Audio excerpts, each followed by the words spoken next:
ரகரம் voice நேயர்களுக்கு வணக்கம். இது இன்று என்ன நடந்தது நிகழ்ச்சி.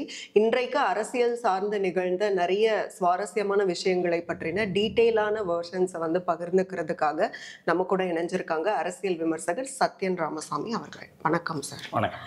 அதாவது இன்னைக்கு ரொம்ப டாப் அப்படின்னா விஜய் தான் எல்லா இடத்துலயும் பேசு பொருளாக இருக்காரு. விஜயை கைது செய்ய திமுக பயப்படுது அப்படின்னு அதை சுத்தி நிறைய விஷயங்கள் பேசப்படுது. ஸோ உண்மையிலே திமுக பயப்படுதா? இல்லை, அதாவது இன்வெஸ்டிகேஷன் முடியட்டும்னு வெயிட் பண்ணுறாங்க. எஸ்ஐடி கமிட்டி அமைக்கப்பட்டிருக்கிறது. ரெண்டாவது மனுக்கள் நீதிமன்றத்தில் இருக்குது. ஃபர்ஸ்ட் பெட்டிஷனை ஆல்மோஸ்ட் ஃபர்ஸ்ட் பெட்டிஷனை ஃபர்ஸ்ட் ஹியரிங்கே பார்த்திங்க அப்படின்னா விஜய் தலைமை பண்பற்றவர் ஏறக்குறைய கட்சியா அப்படின்ற மாதிரியான விமர்சனங்களும் அந்த ஃபஸ்ட்டு பெட்டிஷனை ரிவ்யூ பண்ணிகிட்டே ஏன் இன்னும் விஜய் மேலே கேஸ் போடலை, ஏன் இன்னும் விஜயனுடைய காரை ஹிட் அண்ட் ரன் கேஸில் பறிமுதல் பண்ணலை, அந்த பிரச்சார வாகனத்தை ஹிட் அண்ட் ரன் கேஸில் பறிமுதல் பண்ணலைன்ற பல வகையான கேள்விகள் கேட்கப்பட்டிருக்கிறது.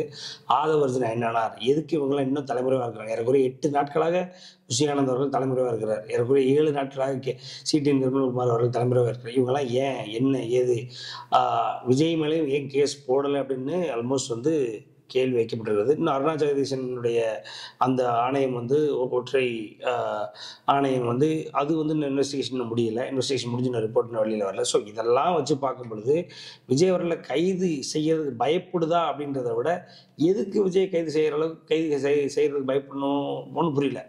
இப்போது விஜய் அவர்கள் இதற்கு முன்னாடி பார்த்திங்க அப்படின்னா இப்போ கூட அவருடைய கேஸ் பார்த்திங்க அப்படின்னா இது இன்கம் டேக்ஸில் பார்த்திங்க அப்படின்னா கிட்டத்தட்ட 1.5 கோடி வருமானத்தை காமிக்காமல் இருந்திருக்காரு. 1.5 கோடி வருமானத்தை காமிக்காமல் இருந்ததுக்கு அதுக்கு அவர் மேலே ஃபைன் போட்டிருக்காங்க. ஏன் காமிக்கிற அப்படின்னு சொல்லி ஃபைன் போட்டிருக்காங்க. அதை எதிர்த்து மேல்முறையீடுக்கு போகிறார். ஸோ அவர் மேலே ஏற்கனவே கேஸ்லாம் இருந்திருக்கு. ஏற்கனவே அவர் மேலே கைது நடவடிக்கை இல்லாமல் ஃபைன் கேட்ட வச்சுருக்காங்க, மன்னிப்பு கேட்க வச்சுருக்காங்க. இதெல்லாம் இதுக்கு முன்னாடி நடந்திருக்கு. அதில் இன்னொன்று பார்த்திங்கன்னா இன்கம் டேக்ஸில் ஒரு ரைடு நடந்தது. அவருடைய மாஸ்டர் ஷூட்டிங்கில் இருக்கும்பொழுது அவர் அங்கேருந்து கூப்பிட்டு அவருடைய வீட்டுக்கு கூப்பிட்டு வந்ததெல்லாம் நடந்திருக்கு. ஸோ அவரை கைது செய்கிறது அப்படி இல்லைன்னா அவரை நீதிமன்ற படியேற வைக்கிறதெல்லாம் பெரிய விஷயம், புது விஷயம்லாம் இல்லை.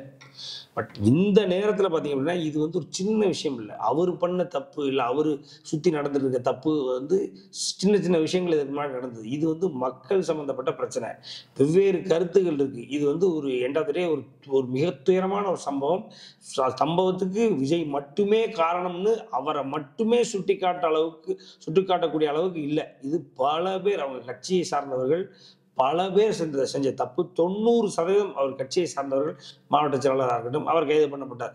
அதே மாதிரி துணை மாவட்ட செயலாளர், அந்த பொருளாளர், அந்த பகுதியினுடைய செயலாளர்கள் எல்லாருமே சேர்ந்து இதற்கு ஒரு வகையில காரணங்கள். விஜய் ரசிகர்கள் இதுக்கு முக்கியமான காரணம். அதே மாதிரி பார்த்தீங்க அப்படின்னா பெண்களை, அதாவது குழந்தைகளை கூட்டு வந்த பெண்களும் ஆண்களும் காரணம்.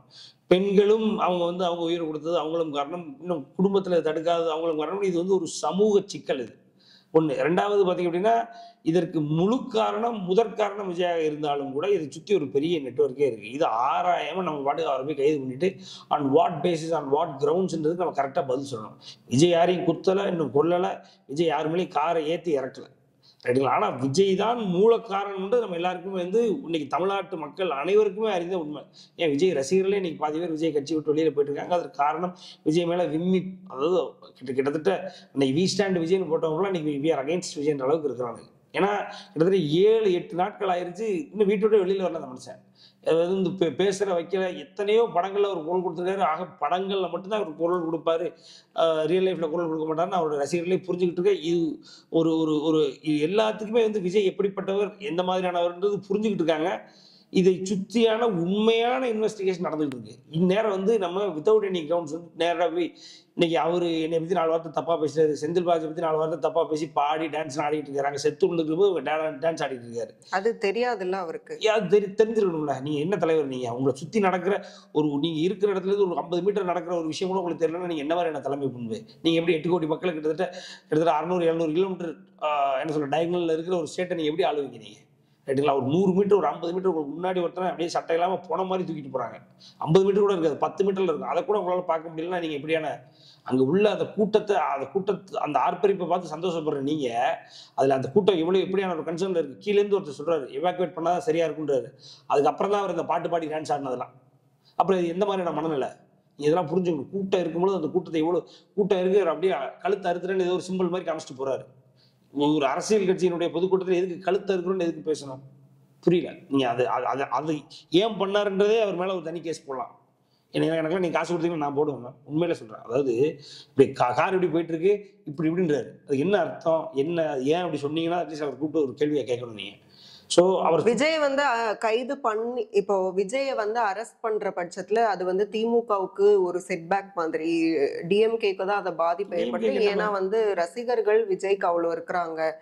சோ அப்ப அவங்க எல்லாருமே வந்து ஒரு அனுதாப ஓட்டாவோ இல்ல எப்படியோ வந்து விஜய்க்கு சாதகமா தான் அது மாறும். அதனால வந்து அரெஸ்ட் பண்ணல. விஜய் மேல என்ன அனுதாபம் வரணும்னு நீங்க நினைக்கிறீங்க? தப்பு பண்ணது அவர் தானே மேம். 50 மீட்டருக்கு முன்னாடி நின்று தானே அது மொத்தம் நடந்திருக்காதுன்னு அங்க கரூர் மக்கள், கரூர் தெருவாசிகள், இன்னும் கரூர்ல வெளிச்சாம்பரம் வாசிகள் சொல்றது என்ன? 50 மீட்டருக்கு முன்னாடி அங்கேயே நின்றுந்தாருன்னா அந்த அவரை நவர அந்த கூட்டம் அப்படியே பின்னாடி வந்து அது அலையாக மாறி பின்னாடி இருக்கவங்களாம் கீழே போயிட்டான். சாக்கடைக்குள்ளேயும் இதையும் பின்னாடி உள்ள அந்த கூரை கீழே மிதிப்பட்டு அடிபட்டு செத்துருக்காங்க. இதான் உண்மை. இந்த உண்மையை ஏத்துக்கிட்டே அதனாலதான் ஹிட் அண்ட் ரன் கேஸ்ல அவருடைய வாகனத்தை பறிமுதல் பண்ணணும்னு எதுக்கு சொல்றாங்க? நீதியரசு சொல்லும்போது நீங்களும் நானே யாருமா? அதே மாதிரி லைட்டை ஒரு 100 மீட்டருக்கு முன்னாடி ஒரு லைட்டை போட்டதால பார்த்துட்டு பாதி கூட்டம் அப்படியே போயிருக்கும் அந்த கூட்டத்துக்குள்ள. அதாவது எதுக்கு இந்த இடத்துல நிக்கணும்னு பாதி கூட்டம் அப்படியே போயிருக்குன்றாங்க. அதுவே பாதி பிரச்சனை. கிட்டத்தட்ட ஒரு 5000 பேர் வெளியில போயிருந்தாலே இன்னைக்கு 5000 இல்ல ஒரு 2000 பேர் வெளியில போயிருந்தாலே போதுமே. அவர் மெனக்கிட்டு அவர் இந்த அவரோட இன்ட்ரோ கரெக்டா இருக்குன்றதுனால லைட்டை போட்டு கரெக்டா இன்ட்ரோ அவரே அணைச்சணைச்சு போடுறாரு. நம்ம அப்ப அதுலயே அவருடைய சில்லற புத்தி தெரியல நமக்கு. இப்போ அந்த சில்லற புத்தி தான் இவ்வளவுக்கு காரணம். இது நமக்கு தெரியுது. மேபி அதுல வந்து கரண்ட் எரர்ஸ் ஏதாவது இருக்கலாம். என்ன இல்ல எரர்ஸ் அவரே ஏதாவது பேர் உட்காந்துட்டு அவரே அந்த லுக்கை கொடுத்து லைட் அணைச்சனிச்சு போடுறாரு. என்ன ஏன் போட்டு அவருக்காக நம்ம இவ்வளவு வாதாடணும்னு எனக்கு ஒன்றும் புரியல. தப்பு நடந்திருக்கு. அந்த மனுஷன் இறந்த ஸ்பாட்டை காலி பண்ணிட்டு ஓடிட்டாரு. அவருடைய அதாவது தலைமை பொறுப்புல இருக்கிற எல்லாரும் ஓடிட்டான். தலைவர் புஷியானதை கேட்டா எனக்கு இதுக்கு சம்பந்தமே இல்லைன்றாரு. இதை விட கேவலம் வரதா இருக்குமா? உங்களுக்கும் தெரியும், எனக்கும் தெரியும்.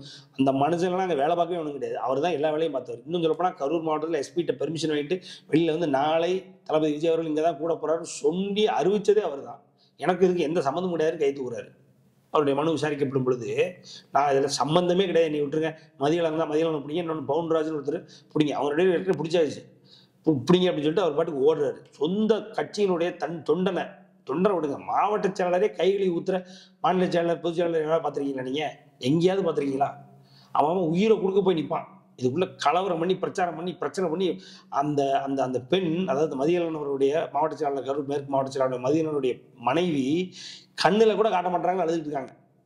அந்த மனைவி கூட இந்த வி ஸ்டாண்ட் வித் விஜயன்றானே அந்த மதியழகனுடைய மனைவி ஒரு அக்கா மாதிரி ஒரு அண்ணி மாதிரி அவங்க தொண்டர்களுக்கு கரெக்டா. இதுக்கப்புறம் போய் கரூர்ல போயிட்டு அந்த பாதிக்கப்பட்ட மக்களை வந்து நாங்க பார்க்க போறோம், அந்த உயிரிழந்தவர்கள் ஒரு வருஷத்துல பார்ப்பாங்களா? சந்திக்க போறோம். ஒரு வருஷம், ஒரு 2 வருஷம்.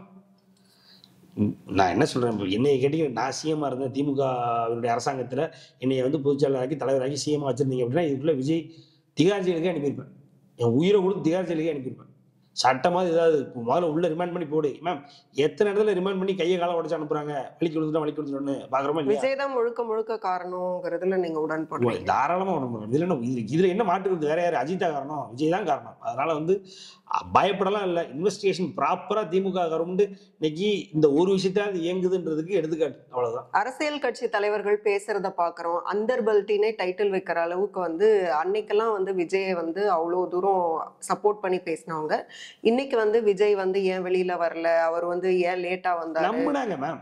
இப்போ பிரேமலதா விஜயகாந்த் அவர்கள் நம்பினாங்க விஜய் அவர்கள் நம்பி இவன் சரி பாவம் கஷ்டப்படுறான்.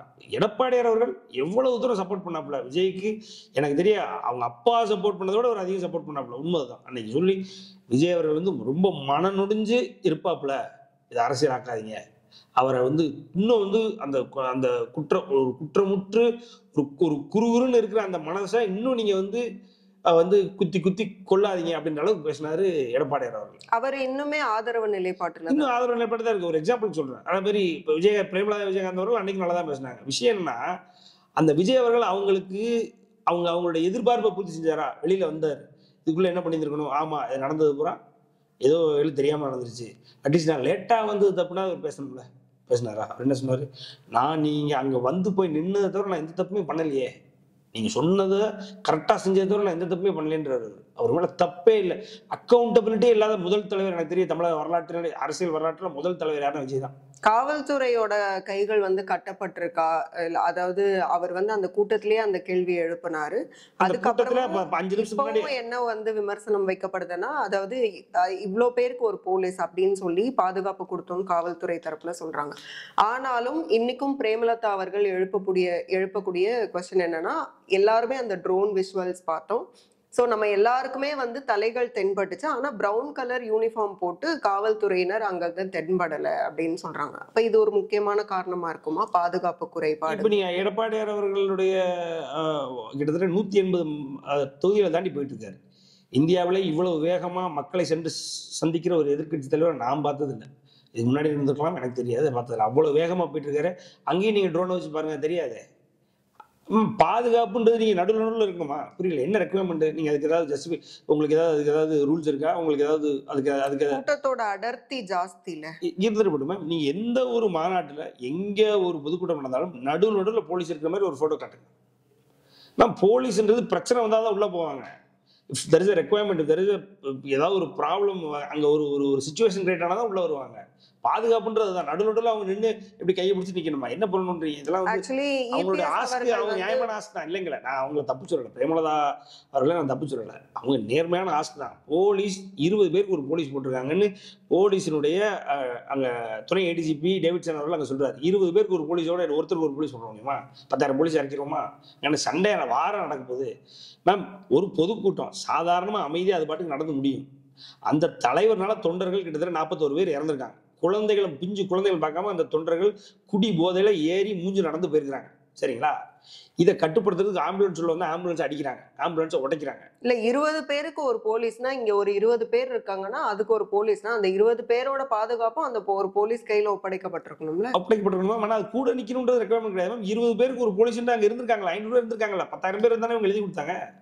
இவங்க எழுதி கொடுக்கும்போது, இவங்களுடைய மதியழகன் அவர்கள் எழுதி கொடுக்கும் பொழுது, அதாவது புஷியானந்த் அவருடைய மேற்பார்வையில் மதியழகன் அவர்கள் வந்து அந்த ரெக்வஸ்ட்டை கேட்டு வெளிச்சாமப்புறத்தில் எனக்கு இந்த இடத்துல 27ஆம் தேதி மீட்டிங் வேணும்னு கேட்ட அந்த ரெக்வஸ்ட்ல இருக்கிறது 10,000 பேர். அப்போ போலீஸ் 500 பேர் தான் அனுப்புறான். கரெக்டு தானே? போலீஸ் மேல என்ன தப்பு இருக்கு? கையை கட்டப்பட்டிருக்குன்னா அதுல பாதி பேர் அங்க அங்க அங்க என்ன சொல்றது, மயங்கி விழும் போதும், அங்க தண்ணி இல்லாம தண்ணி தவிச்சு செத்து கிடக்கும் பொழுதும் அவங்கள பாதுகாப்பா கொண்டு போனது வச்சது அங்க விசிறி மட்டும் விட்டுட்டு இருக்காங்க போலீஸ். இதுக்கு மேல என்ன பண்ணணும்? அங்க வந்து ஆம்புலன்ஸ் அடிக்கிறாங்க. அதுல இருந்து காப்பாத்துறது அந்த ஆம்புலன்ஸ்காரனை உயிரோட கொண்டு போனது அப்புறம் போலீஸ் தானே. விஜய் அவர்கள் சொன்னீங்க, விஜய் அவர்கள் வந்து கை கட்டப்பட்டிருக்குதான்னு கேட்டான்றீங்க. அந்த விஜய் பேச்ச ஆரம்பிக்கும் பொழுது முதல் வார்த்தை என்ன சொல்றாரு அப்படின்னா, போலீஸ் இல்லைன்னா நாங்க இந்த இடத்துக்கு வந்திருக்கவே முடியாது, என்னை பத்திரமா கூட்டு வந்த போலீஸுக்கு நன்றிகள் தான் ஆரம்பிக்கிறாரு. அப்புறம் போலீஸே இல்லைன்றதுல அவதூறு மேம் இதெல்லாம். இதுக்கு தான் அவன் கைதாகிட்டு இருக்கான். நீங்க புரியுதா இல்லையா? இந்த மாதிரி பேசிட்டு இருக்கான் கைதாகிட்டு இருக்கான். உண்மையே கரெக்டா பேசணும். இல்லைன்னா அப்படி நினைக்கிறேன்ற அந்த இடத்துல இருக்கணும். தப்புன்னு சொல்லக்கூடாது. போலீஸ் தான் என்னை கூட்டு வந்துச்சுன்னு விஜய் சொல்றாரு. போலீஸே இல்லை நீங்க சொன்னீங்கன்னா நீங்க இல்ல, யாரோ ஒருத்தர் சொன்னாங்கன்னா அது எவ்வளவு பெரிய தவறு, தப்பான கருத்து இதெல்லாம். போலீஸ் இன்னைக்கு இருக்க போய் தான் ஏதோ நம்ம நாட்டில் ஏற்கனவே அதிமுகவில் எடப்பாடியார் அவர்கள் இருக்கும் பொழுது இருக்கிற சட்ட ஒழுங்கு இல்லை அப்படின்றது மக்களுக்கு இப்போ தெரியுது. அட்லீஸ்ட் இந்த அளவுக்கு அது இருக்குன்னா அதுக்கு போலீஸ் தான் காரணம். அதையும் நம்ம பாதிச்சுக்கிட்டோம் அப்படின்னா ரொம்ப கஷ்டம். இபிஎஸ் அவர்கள் சொல்லக்கூடிய ஒரு விஷயம் என்னன்னா, கூட்டமே வந்து ரொம்ப அதிகம் தான். கிட்டத்தட்ட 10,000ன்னு எதிர்பார்த்து 27,000 பேர் வந்திருக்காங்கன்னா, அந்த கூட்டத்துக்கு நடுவுல ஆம்புலன்ஸ் விடுறாங்க. அப்போ ஆம்புலன்ஸ் வரும்போது தான் வந்துட்டு அந்த கூட்ட நெரிசல் ஏற்படுது, இந்த மாதிரி இஷ்யூஸ் நடக்குது. சேம் வந்து பிரேமலதா அவர்களுமே இந்த குற்றச்சாட்டை முன்வைக்கிறாங்க. மேம், அந்த விஜய் அவர்கள் பேசும்பொழுது மேலே ஏறி பேசும்பொழுது ஒரு ஆம்புலன்ஸ் உள்ள வரும். நீங்க நல்லா பாத்தீங்கன்னா, என்ன ஆம்புலன்ஸ் நம்ம கூடி கட்டி இருக்கு அப்படிம்பார். சரிங்களா? நல்லா புரிஞ்சுக்கோங்க. அதாவது கரூர் அந்த சம்பவம் நடந்ததுக்கப்புறம் வருவாய்த்துறை செயலாளர் அமுதா அவர்கள் பேசும்பொழுதும் சரி, ஏடிஜிபி டேவிட்சன் அவர்கள் பேசும்பொழுதும் சரி, ஏன் கரூருடைய முன்னாள் அமைச்சரான இப்போ சிட்டிங் எம்எல்ஏவான செந்தில் பாலாஜி அவர்கள் பேசும்பொழுதும் சரி சொன்னது என்னன்னா, 5 ஆம்புலன்ஸ் தாவேகா சார்பாக, தமிழக வெற்றி கழகத்தின் சார்பாக அந்த இடத்துல 5 ஆம்புலன்ஸ் கொடுக்கப்பட்டு தயார் நிலையில் இருந்தது. அந்த 5 ஆம்புலன்ஸும் ஏதாவது ஒரு மிஸ்ஆப் நடந்தால், ஒரு சம்பவம் நடந்தால் அதை பாதுகாக்கத்தான் அந்த 5 ஆம்புலன்ஸும் தமிழக வெற்றி கழகத்தின் சார்பாக மாவட்ட நிர்வாகத்துக்கு கொடுக்கப்பட்டிருக்கு. அதில் ஒன்று தான் உள்ளே வந்தது. அப்போ உள்ளே வந்தது யார் தப்பு? அவங்க தப்பா? எங்க தப்பா? எங்க தப்புனா அரசாங்கம் தப்பா? அப்ப கூட போலீஸ் அதெல்லாம் வந்து கண்காணிச்சு அவங்கள வந்து உள்ள வரவிடாம பண்ணிருக்கணும்னு நிறைய பேர். இது எப்படி புரியல மேம்? உள்ள செத்து கிடந்தது உண்மை, உள்ள மயங்கி விழுந்தது உண்மை. நீங்க எடப்பாடியார் அவர்கள் அதிமுகவினுடைய கட்சி மீட்டிங் நடக்கும்பொழுது, பொதுக்கூட்டம் நடக்கும்பொழுது இவருடைய தொகுதியில இவர் வந்து பார்த்து ஒவ்வொன்றும் தொகுதி வாரியாக மக்களுடைய குறையை கேட்டு மக்களுக்கு எதிராக நடந்த பிரச்சனைகளை எல்லா இடத்துலயும் தமிழக மக்கள் என்ன சொல்றது புரிஞ்சுக்கிற அளவுக்கு ஒரு இடத்துல பேசிட்டு இருக்காரு. பேசும் பொழுது கீழே இருக்க தொண்டர்கள் வந்து அதை கவனமா உன்னிப்பா கேட்டுட்டு இருக்காங்க. அந்த திமுகவினுடைய அவல ஆட்சியை பத்தி புரிஞ்சுக்கிட்டு இருக்காங்க. அதனால அவங்களுக்கு எந்த பிரச்சனையும் வராது. அவங்க மயங்கி விழக்கூடிய தேவையில்லை. அவர்களுக்கு தண்ணி ஃபெசிலிட்டி, சாப்பாடு, உணவு, ஸ்நாக்ஸ் எல்லாம் கொடுக்குறாங்க. கொடை அதிமுக இருந்து மழை பெய்யுதுன்னா கொடை கொடுக்குறாங்க. அதெல்லாம் முடிச்சது போகும் பொழுது வழியில மீதி உணவுப் பொருட்கள் இருந்தா பண்டத்தை வீட்டுல கொண்டு போய் கொடுக்குறாங்க. அதுக்கு ஒரு கழிவறை இருக்கு, ஒரு எல்லாமே இருக்கு. செட்டிங் ப்ராப்பரா இருக்கு. ஏன்னா 31 ஆண்டுகளாக கிட்டத்தட்ட அந்த ஆட்சி 31 ஆண்டுகளாக ஆட்சி கட்டில இருந்த ஒரு கட்சி வந்து அதிமுக. கிட்டத்தட்ட 11 எலெக்ஷன்ல 7 எலெக்ஷன் ஜெயிச்ச கட்சி வந்து அதிமுக. அவங்களுக்கு ஆட்சி தெரியும், அரசாங்கம் தெரியும், அரசியல் தெரியும். அவங்களுக்கு அது பொதுக்கூட்டம் நடத்துறீங்க. அதுல ஒருத்தன் வந்து ஆம்புலன்ஸை கொண்டு வரான் அப்படின்னா, டேய் எங்களுக்கு இதெல்லாம் நீ ஒன்றும் பண்ண தேவையில்லை. நாங்க எல்லாரும் நல்ல உடல் நலத்தோட நல்ல கதியா இருக்கும். அதிமுகவினுடைய வீரர்கள் அவ்வளவு தெளிவா இருக்கு. நீ எதுக்கு உள்ள கொண்டு வரணும் அவருக்கு கேட்கறது ஒரு நியாயம் இருக்கு. இங்க பூரா காலையில இருந்து மரத்திலையும் கம்பிலையும் ஓட்டு மேலே ஏறி நின்று குடிக்க தண்ணி இல்லாம கஷ்டப்பட்டு மயங்கி காலையில இருந்தே விழுந்துக்கிட்டு இருக்காங்க. அப்ப இதுவும் அதுவும் ஒண்ணு இல்ல. அதிமுகவை சார்ந்த எடப்பாடியார் எதிர்க்கட்சி தலைவர் எடப்பாடியார் கேட்கிற கேள்வி வந்து அதிமுகவுக்கு பொருந்தும், அது விஜய் கட்சிக்கு பொருந்தாது. ரைட்டுங்களா? இங்கே அவர் பேச ஆரம்பிக்கிறதுக்கு முன்னாடி செத்து போன இன்ஸ்டன்சஸ்லாம் இருக்கு, வீடியோஸ்லாம் இருக்கு. அவர் பேசிட்டு இருக்கும்போது செத்து போன இன்ஸ்டன்சஸ்லாம் இருக்கு. அவர் பேசி முடிச்சதுக்கு அப்புறம் செத்த இன்ஸ்டன்சஸும் இருக்கு. அப்ப நீங்க ஆம்புலன்ஸ் உள்ள போனா ஆம்புலன்ஸ் ஓட்டிட்டு போறவங்க சட்டையை கிழிச்சிங்கன்னா, சேலத்துல இருந்து ஒரு மாவட்ட செயலாளர் ஆம்புலன்ஸ் உள்ள போனவங்க சட்டையை கிழிச்சு அவர் கண்ணாடி உடச்சிட்டாரு. அதனாலதான் போலீஸ் அவனை வெளுத்து அடிச்சு விடுது. அந்த வீடியோ எல்லாம் இருக்கு இன்னைக்கும். சோ இந்த பரப்புரைக்கு எதுவுமே ஒப்பீடு சரி வராது.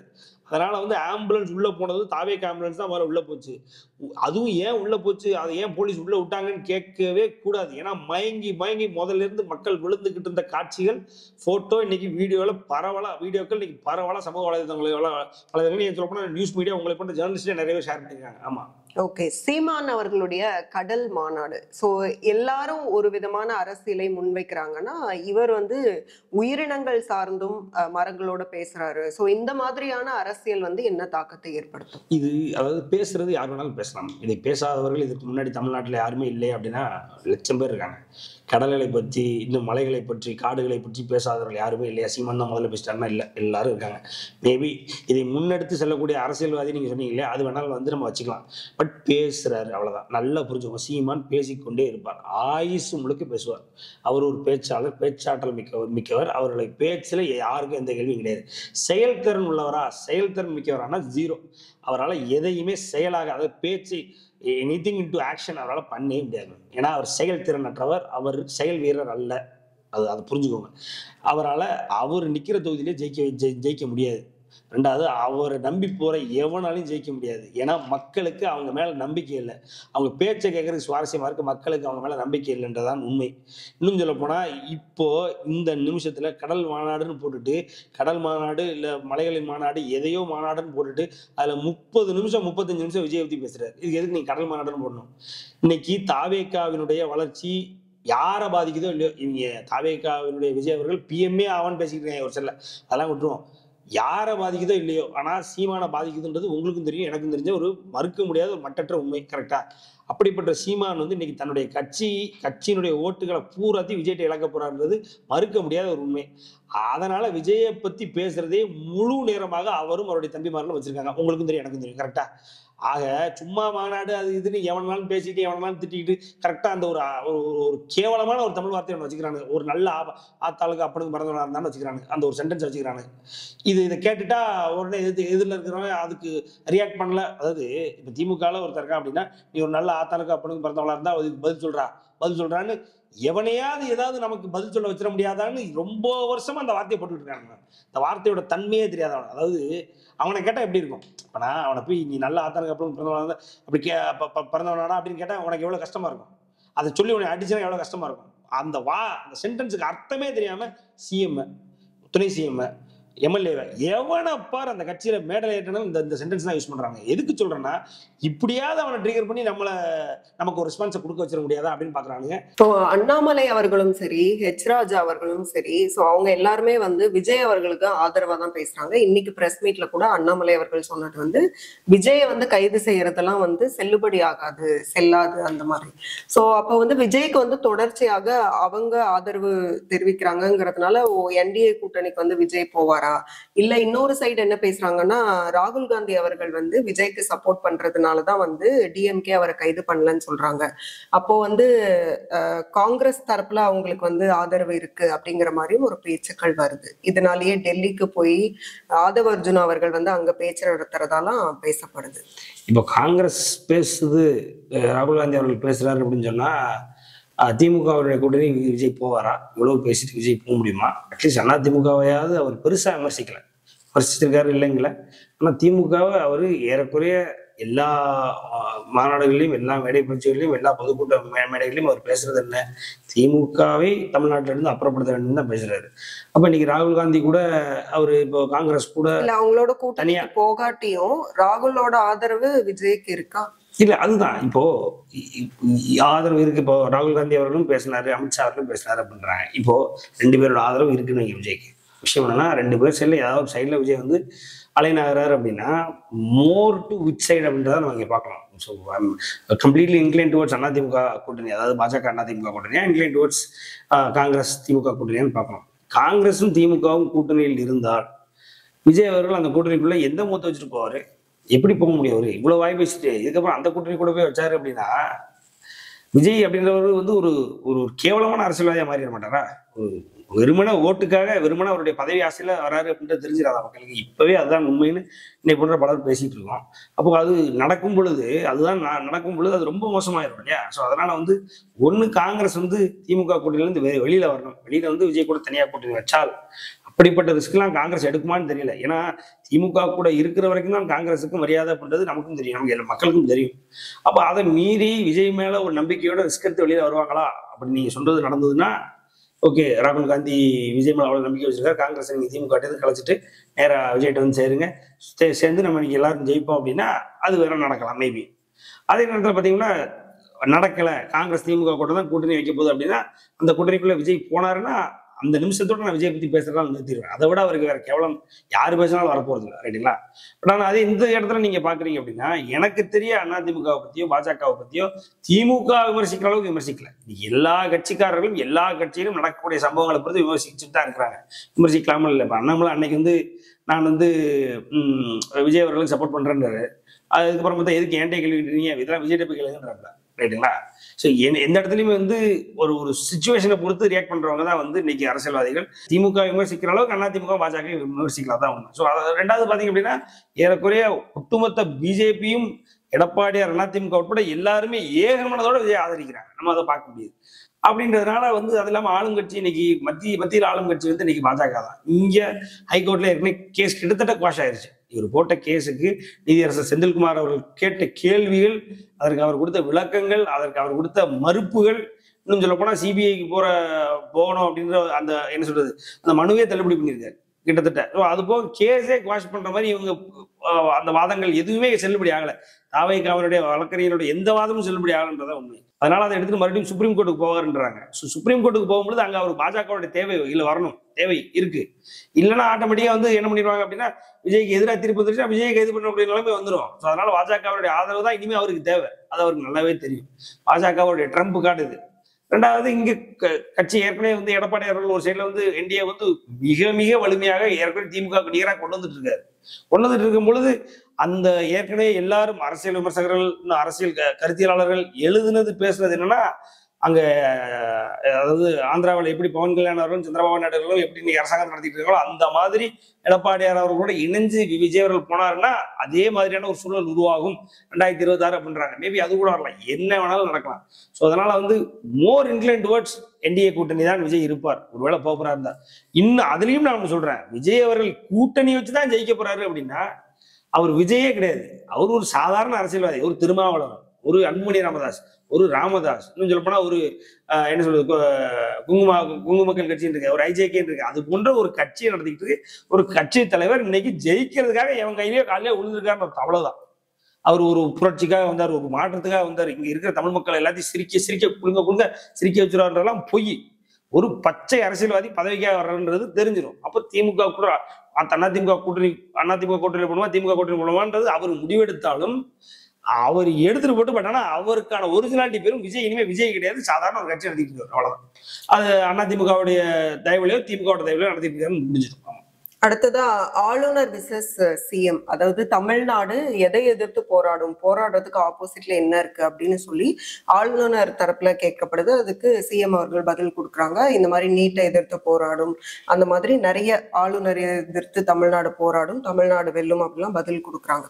ஸோ அதுக்கு அண்ணா, இந்த ஆளுநர் விசஸ் சிஎம் அப்படிங்கிற போக்கு அடிக்கடி நடந்துட்டு இருக்கிறத நம்ம பாக்குறோம். ஆனா இன்னைக்கு அண்ணாமலை பிரஸ் மீட்ல சொன்னது என்னன்னா, ஆளுநரை வந்து பகச்சுக்கிறது தமிழ்நாடு அரசுக்கு நல்லதில்லை அப்படின்னு சொல்லி. உண்மைதான். சும்மா போட்டு அவர் இப்போ அன்னைக்கு அவர் வைஸ் சான்சலர், அவர் தான் வந்து chancellor of all the universities in Tamil Nadu, ரைட்டுங்களா? சான்சலர், அதாவது எல்லா யூனிவர்சிட்டிஸும் பல்கலைக்கழகங்களும் அது கீழே இருக்க காலேஜிலும் அவருக்கு தான் கண்ட்ரோல். அவர் அங்கே நின்று ஒரு பட்டமளிப்பு நடத்திட்டு இருக்காரு. ஒரு திமுகவை சேர்ந்த ஒரு குடும்பத்தினுடைய ஒரு பெண் அதுல பட்டம் வாங்குறாங்க. அவர் இக்னோர் பண்ணிட்டு பக்கத்துல உள்ள வைஸ் சான்சலர் கையில வாங்கிட்டு போகணும்னு வாங்குறாங்க. ஸோ ஒரு டார்கெட்டட் தாக்குதல் நடக்குது அவர் மேல. அவருடைய பிலீஃப்ஸ் இருக்கு, அவருடைய கேள்விகள் அவர் வைக்கிறதுல அவருக்கு எல்லா உரிமையும் இருக்கு. ஒரு எடுத்துக்காட்டுக்கு பன்வாரிலால் புரோஹித் அவர்கள் இங்க இதுக்கு முன்னாடி கவர்னரா இருக்கும்பொழுது அதிமுகவினுடைய அந்த 7.5% உள்ளிடஒதுக்கீடு வரும்பொழுது அவர் அதை கையெழுத்து போட மறுத்தார். ஸோ ஆளுநருக்குன்னு ஒரு எக்ஸிக்யூட்டிவ் பவர்ஸ் தனியா இருக்கு, லெஜிஸ்லேட்டிவ் பவர்ஸ் எக்ஸிக்யூட்டிவ் பவர்ஸ் தனியா இருக்கு. இது எனக்கு வேண்டாம்னா வேண்டாம், இது எனக்கு வேணும்னா வேணும், அவங்க சொல்ல முடியும், அது நடக்கும். அந்த மாதிரி பன்வாரிலால் புரோஹித் வந்து 7.5% உள்ளொதுக்கீடு வந்து அனுமதிக்கல. அதுக்கப்புறம் 162 கான்ஸ்டிடியூஷன்ல தன்னுடைய தனி பவரை பயன்படுத்தி எடப்பாடி அவர்கள் உள்ள கொண்டு வந்து அன்னைக்கு கிட்டத்தட்ட 3000 சொச்சம் பேர் இன்னைக்கு மருத்துவர்களா இருக்கிறாங்க. தமிழ்நாட்டு மக்களுக்கு தெரியும். அதாவது அரசு பள்ளியில படிச்ச கிட்டத்தட்ட 3800 பேர் மருத்துவர்கள் ஆயிருக்கிறாங்க எடப்பாடியார் காலகட்டத்தில். இது இதற்கு முன்னால தமிழக வரலாற்றில் நடக்காத ஒரு சாதனை. ஸோ அதை பண்ணதுக்கு அன்னைக்கு உள்ள கவர்னர் வந்து ஈடு கொடுக்கல, அதை எதிர்த்தாரு, மறுத்தாரு கையெழுத்து போட. அந்த மாதிரி இன்னைக்கு கவர்னர் வந்து எதையும் மறுக்கக்கூடிய பவர் அவருக்கு இருக்கு, எதையும் ஆதரிக்கக்கூடிய பவர் இருக்கு, எதை வேணாலும் பேசலாம் அவரால். சோ நீ தவறா பேசினா நீ சட்ட ரீதியா போ. ஆனா நீங்க ஒரு மோதல் போக்குல எப்ப பார்த்தாலும் கவர்னர் ஏதோ ஒரு இடத்துல டீமீன் பண்றது, அசிங்கப்படுத்துறதுன்னா கவர்னர் வந்து ஜனாதிபதியினுடைய ஒரு உறுப்பினர், அவருடைய நேர்பார்வையில இருக்கக்கூடிய ஸ்டேட் எக்ஸிக்யூட் பண்ற மொத்த பொறுப்பும் சொல்லப்போனா தமிழ்நாட்டுக்கு இவர் தான் ஜனாதிபதி. அப்படிப்பட்டவரை சும்மா அசிங்கப்படுத்துறது, ட்ரோல் பண்றது, மீன் போடுறது, இதெல்லாம் ரொம்ப இவராக்குள்ள பார்த்து வராரு மேம். இவர் பல இடங்கள்ல பல பெரிய பெரிய பதவிகள்ல, அரசாங்க பதவிகள்ல, அரசியல் பதவிகள்ல இருந்ததுனால இவருக்கு தெரியுது. இதை வந்து சாதாரணமா ட்ரீட் பண்றாரு. ஆனா இங்க திமுகவுல இருந்து எத்தனை வசவுகள், எத்தனை ட்ரோல்கள், எத்தனை கண்டென்ட்கள் அவருக்கு அகைன்ஸ்டா கிரியேட் பண்றாங்க தெரியுமா? அதெல்லாம் வச்சு அவருடைய டார்கெட்டட் ஆக்ஷன் பண்ணணும்னு இறங்கிட்டாருன்னா இங்க ஒரு திமுக ஐடிஎம்ல இருக்க முடியாது தெரியுமா?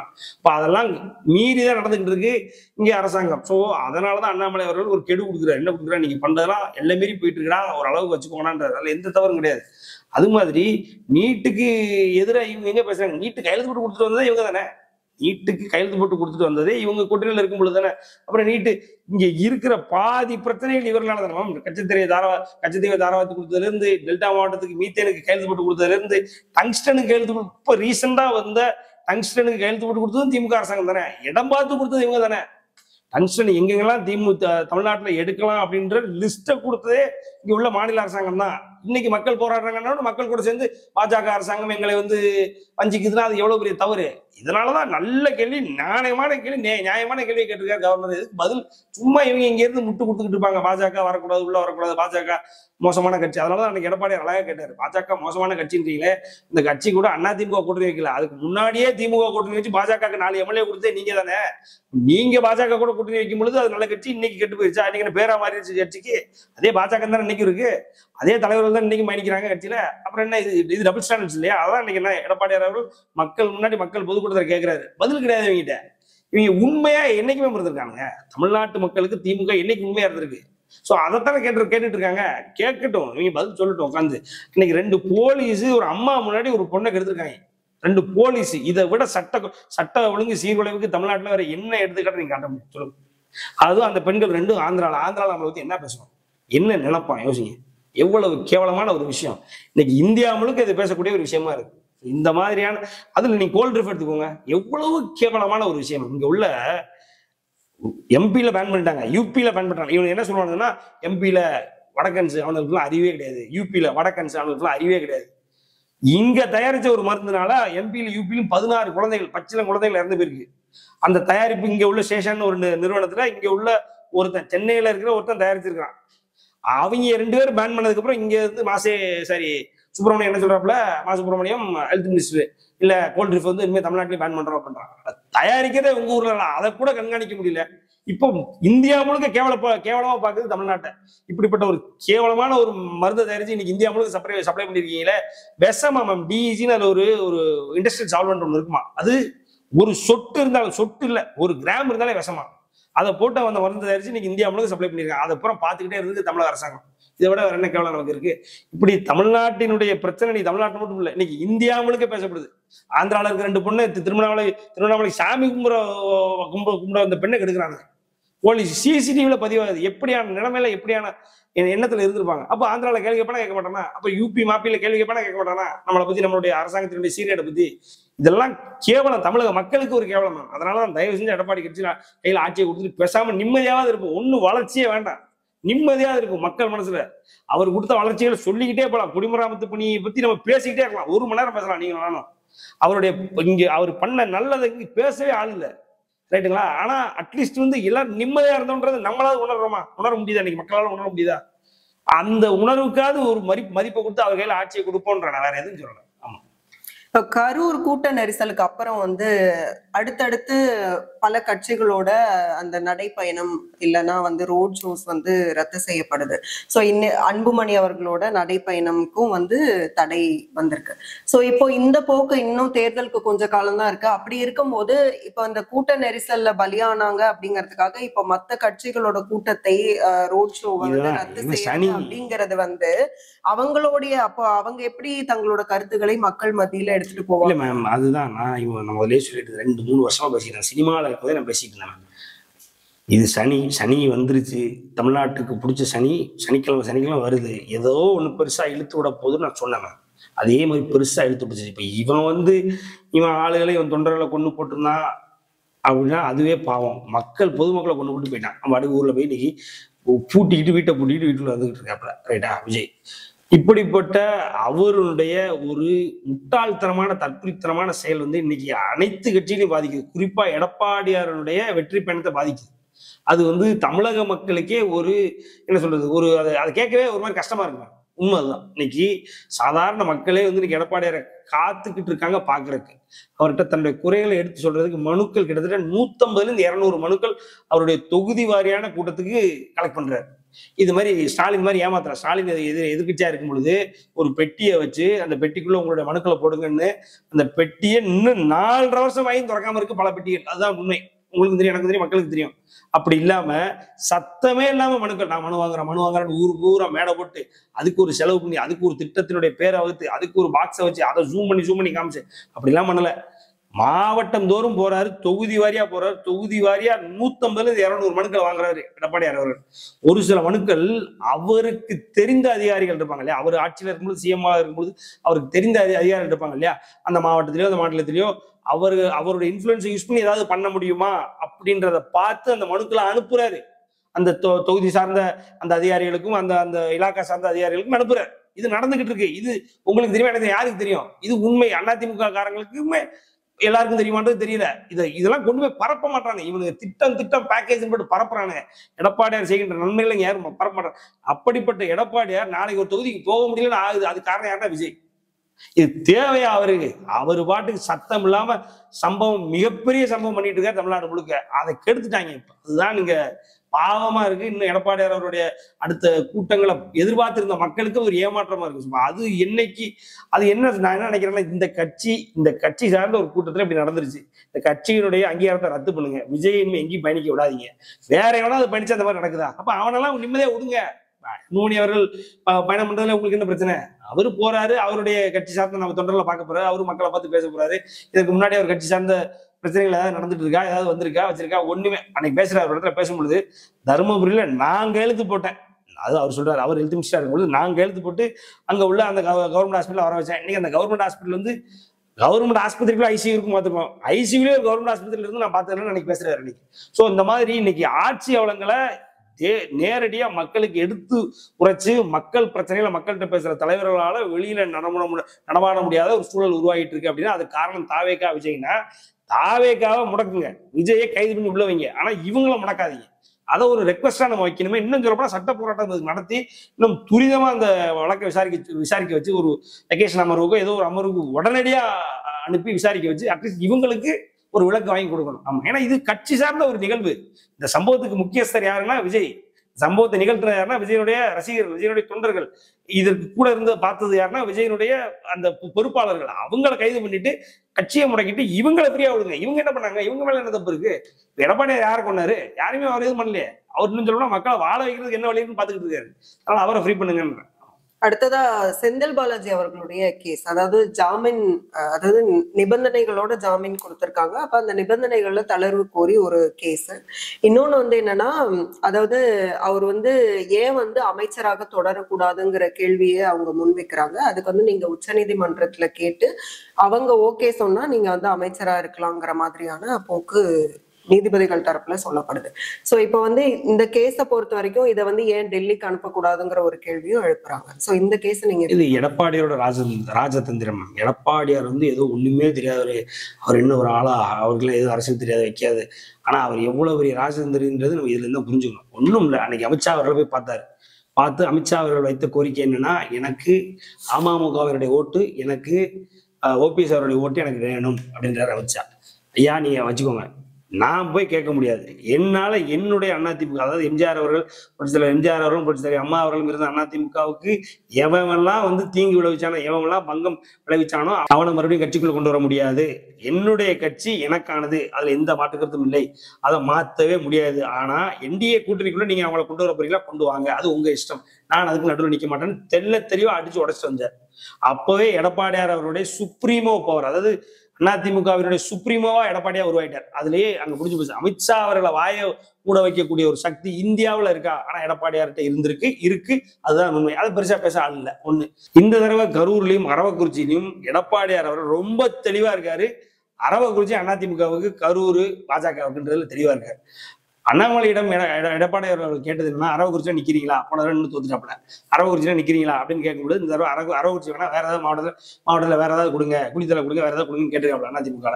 சரி, எடப்பாடி அவர்கள்ட்ட அண்ணாமலை கேட்கும்போது, சரி நீங்க கரூரே எடுத்துக்கோங்க அப்படின்னு சொல்லி அரவக்குறிச்சியில இந்த தடவை அதிமுக நிற்பதற்கான சான்சஸ் நிறைய இருக்கு.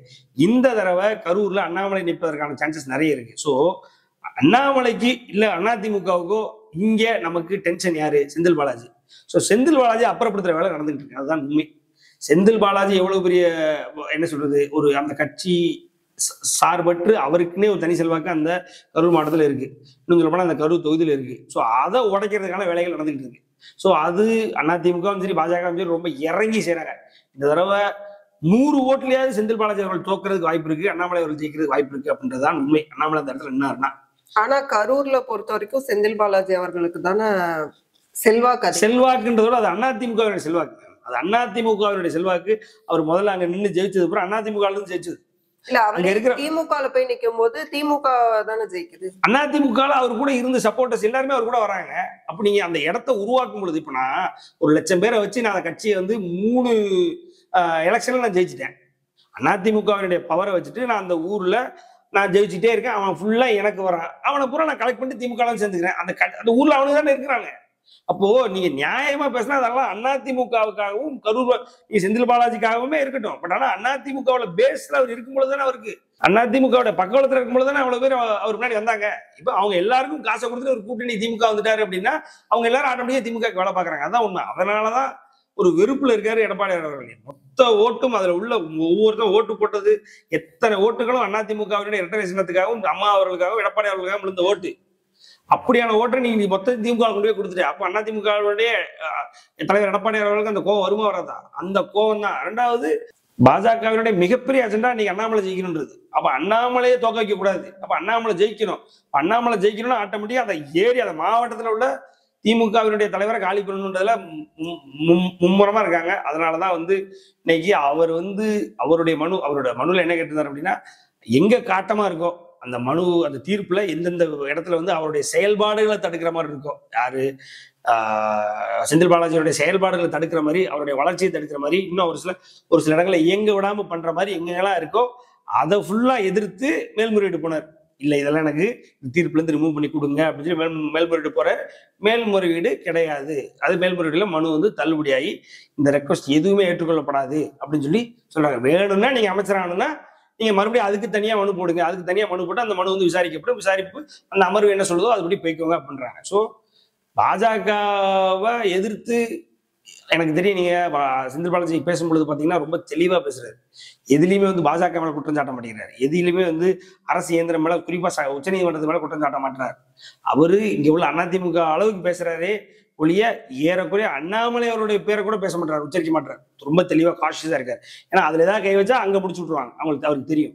ஏற்கனவே அந்த ஆங்கிளே அதுதான். அவருடைய பதவியை பறிச்சதுல இருந்து எல்லாமே வந்து பாஜக கொடுத்த அழுத்தம் தான். அதுலயும் முக்கியமா அண்ணாமலை அவர்கள் கொடுத்த அழுத்தம் தான். வானதி சீனிவாசனும் அண்ணாமலை அவர்களும் சுத்தி இருக்கிற எல்லா எம்பிக்களும் எம்எல்ஏக்களும் கொடுத்த அழுத்தம் தான். சரிங்களா? சரஸ்வதி இருக்காங்களே, அவங்க எல்லாரும் அந்த உங்கு மன்றத்தில் உள்ள அவங்க கொடுத்த அழுத்தம். அப்படின்ற பட்சத்துல இந்த பர்டிகுலர் தீர்ப்பு இன்னைக்கு வந்து அவருடைய மனுவை தள்ளுபடி பண்ணி இந்த மனு வந்து செல்லாது அப்படின்னு சொல்லி சொன்னது வந்து அவங்க பாஜக தரப்புல அது சரியான தீர்ப்பு தான். ஆனா செந்தில் பாலாஜிக்கு ஒரு மிகப்பெரிய பின்னடைவு தான். எனக்கு தெரியும் இந்த சம்பவத்துக்கு அடுத்தது, இந்த சம்பவத்துல விஜய்க்கு 100% 80% பிரச்சனை விஜய்க்கு அப்படின்னா 20% செந்தில் பாலாஜிக்கு மட்டும்தான் பிரச்சனை. ஏன்னா அவருடைய ஆட்கள் தான் உள்ள நிக்கிறாங்க, அவர் தான் இதை பண்ணிட்டாரு, மொத்த நெகட்டிவிட்டி அவர் மேலே தான் திரும்பி இருக்கு. ஸோ அதனால இந்த தடவை அவர் ஜெயிக்கிறது வந்து குதிரை கொம்பு, அந்த கொம்பை ஏறி பிடிச்சிட்டாருன்னா அது அவருக்கு மிகப்பெரிய வெற்றி. மிக்க நன்றி. இவ்வளவு நேரம் டைம் ஸ்பெண்ட் பண்ணி நிறைய விஷயங்களை வந்து ரொம்ப டீட்டெயிலிங்கா ரொம்ப அழகா எடுக்க சொன்னதுக்கு மிக்க நன்றி. தேங்க்யூ.